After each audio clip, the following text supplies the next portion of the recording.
What's up, Meta Nerds? This video is all about the Skakoan species. These are sentient beings that are classified as amphibious mammals and were native to the planet Skako.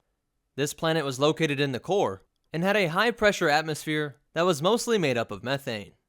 Their skin would range from different shades of blues and greens, and had 2 eyes and 2 thin nostril slits down their face, which gave them greater sensitivity to smell than most humans, and had a mouth full of these short, pointy teeth. Most of these features were hidden behind the large breathing apparatus and voice modulator system that Skakoans needed to wear off-world, as they would suffocate in an atmosphere that did not have a high concentration of methane. The Skakoan language is unintelligible to other species, but with some fine-tuning of their voice modulator, they could speak clearly in Basic and be understood by most other species in the galaxy. A normal Skakoan lifespan was 90 to 110 years, and it doesn't appear that life on Skako was too difficult, as most Skakoans just stayed on their homeworld, and didn't really think it was worth the risk of moving to a planet with significantly lower pressure atmospheres, which would cause them to decompress, or have to worry about being just one suit malfunction away from dying.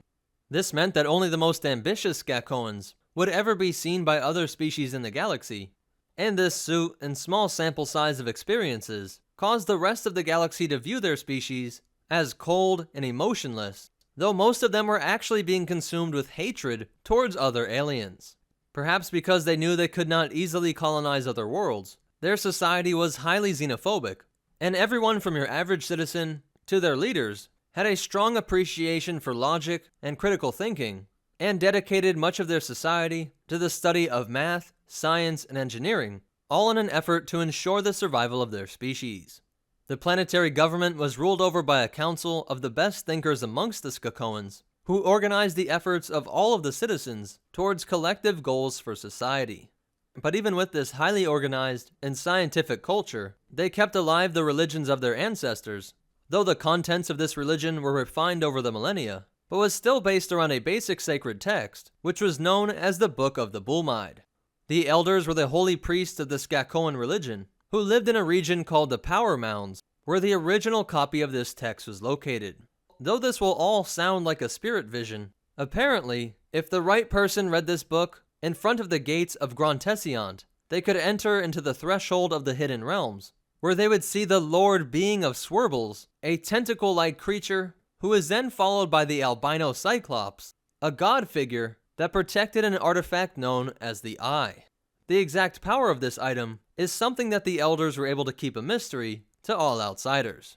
The first time they were discovered by alien species was when humans were pioneering a hyperdrive route from Brental to Denon, and because this was a part of one of the largest hyperroutes in the galaxy, the Hydean Way, the Skakoans were nearly pulled into the Alsacan conflict, which pitted the massive city worlds of Alsacan and Coruscant against each other in the year 16,200 BBY. By the time of the Clone Wars, Skako had long held a seat in the Senate and ran one of the largest manufacturing guilds in the galaxy. This combination of influence made them one of the biggest players in the Confederacy of Independent Systems, though many companies would drop out of the Techno-Union.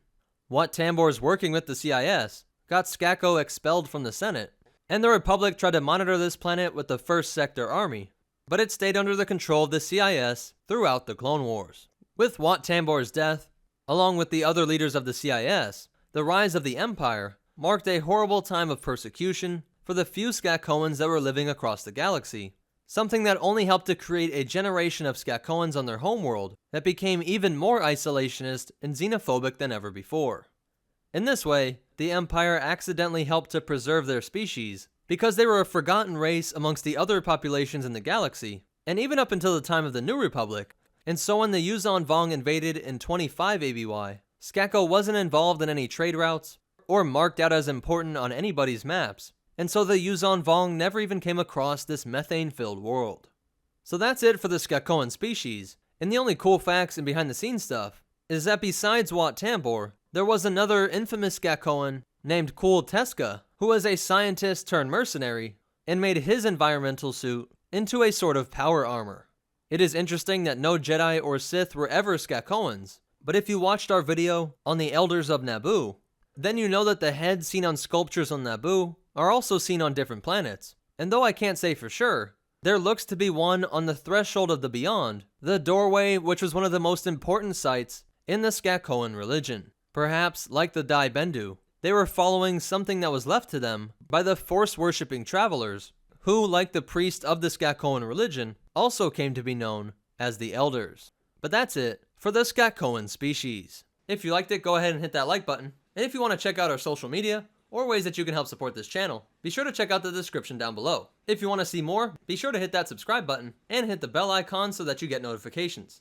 But more important than all that, remember, their face may not show it, but Skakoans secretly hate you, and the Force will be with you, always.